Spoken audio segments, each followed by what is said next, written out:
Good morning বন্ধুরা, তোমরা কেমন আছো? আশা করি সবাই খুব ভালো আছো। ঢ্যাঁড়স জানো তো, টক দই আর কাজু দিয়ে একটা দারুণ রেসিপি হয়, টেস্টি। চলো তোমাদের সাথে শেয়ার করি। আর কোনো মশলাই লাগে না, খুব সহজেই তৈরি হয়ে যায়।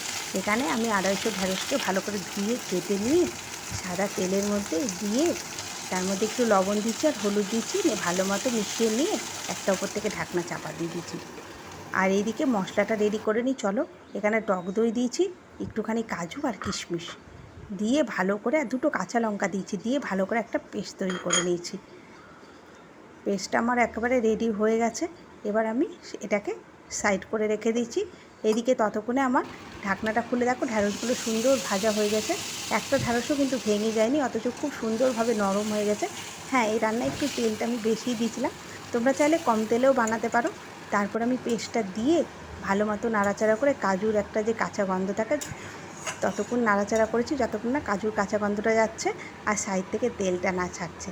ব্যাস, দারুণ একটা রেসিপি। ভাত বলো রুটির সাথে দারুণ লাগে। টাটা।